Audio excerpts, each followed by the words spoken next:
Hello बच्चों, आज की वीडियो में हम क्लास 12 केमिस्ट्री के चैप्टर नंबर 4 डी व एफ ब्लॉक के तत्वों को देखने वाले हैं।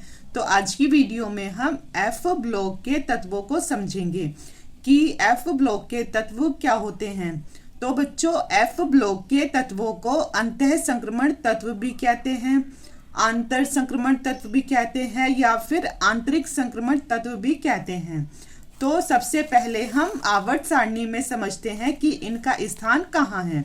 तो जैसे ये है हमारी आवर्त सारणी, तो इसमें जो ये हमारे संक्रमण तत्व होते हैं, मतलब ये वाले तत्व थे डी ब्लॉक के तत्व, तो इन डी ब्लॉक के अंदर La और AC इन्हें जो रखा गया है यही हमारे एफ ब्लॉक के तत्व है। क्योंकि ये इसमें पूरे नहीं आए थे तो इसीलिए इन्हें नीचे दो श्रेणियों में दिखा दिया गया है।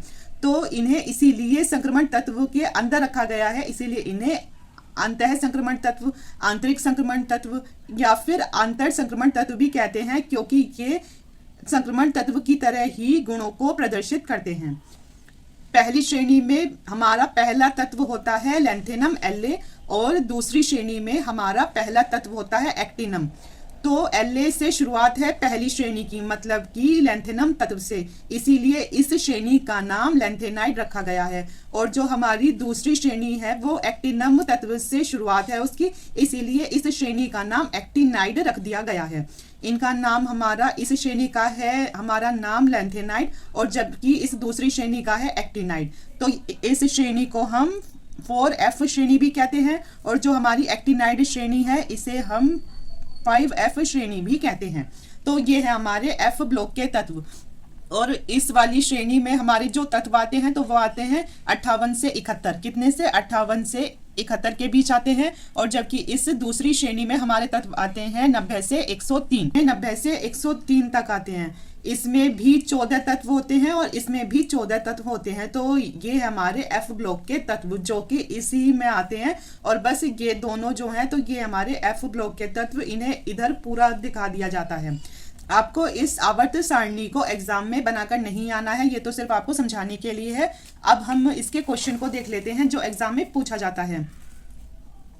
तो इसका क्वेश्चन है कि अंतः संक्रमण तत्व क्या हैं और इनका सामान्य इलेक्ट्रॉनिक विन्यास लिखो।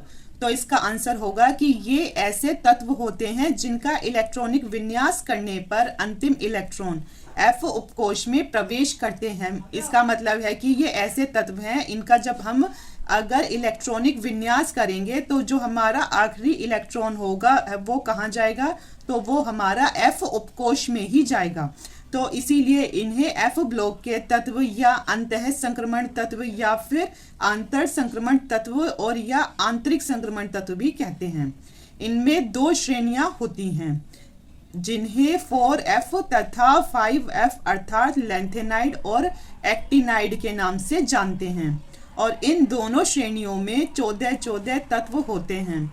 और जो हमारी लैंथेनाइड श्रेणी है इसमें 58 से 71 तक के तत्व होते हैं और जबकि एक्टिनाइड श्रेणी में 90 से 103 तक के तत्व होते हैं।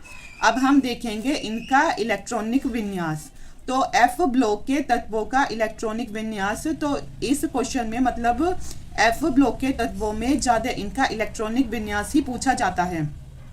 तो एफ ब्लॉक के तत्वों का इलेक्ट्रॉनिक विन्यास होगा n-2 इंटू एफ। एफ हमारा होगा 1 से 14 तक, फिर होगा n-1 इंटू डी और डी हमारा 0 से 1 होगा और फिर होगा ns1। तो ये था हमारा सिर्फ एफ ब्लॉक के तत्वों के लिए। अब अगर जो हमारी ये दोनों श्रेणियां हैं उनके लिए पूछ लिया जाए तो जो हमारी लैंथेनाइड श्रेणी है इसके लिए भी इलेक्ट्रॉनिक विन्यास पूछ लिया गया था। तो इसका इलेक्ट्रॉनिक विन्यास होगा, सबसे पहले आप लिखोगे Xc। Xc मतलब क्या था, तो ये था हमारा जिनोन, इसमें आएगा हमारा Xc, फिर आएगा 4F, F कितना 1 से 14 तक, फिर आएगा 5D कितना 0 से 1 और फिर आएगा 6S2। तो ये था हमारा लैंथेनाइड का इलेक्ट्रॉनिक विन्यास। और इधर ये 4F क्यों आया है, क्योंकि इस श्रेणी का नाम ही 4F भी है। अब हम देखते हैं एक्टिनाइड श्रेणी का इलेक्ट्रॉनिक विन्यास। तो इसमें आप सबसे पहले लिखोगे Rn। Rn का मतलब क्या था, Rn बोलते हैं रेडॉन को, ठीक है, और फिर लिखोगे 5f, तो हमारा इसमें f कितना है 0 से 14, और फिर आएगा 6d, तो d है 0 से 1, और फिर आएगा हमारा 7s2। तो ये था हमारा अंतः संक्रमण तत्व क्या है और इनका सामान्य इलेक्ट्रॉनिक विन्यास लिखो। तो आपको एग्जाम में इतना ही लेकर आना है।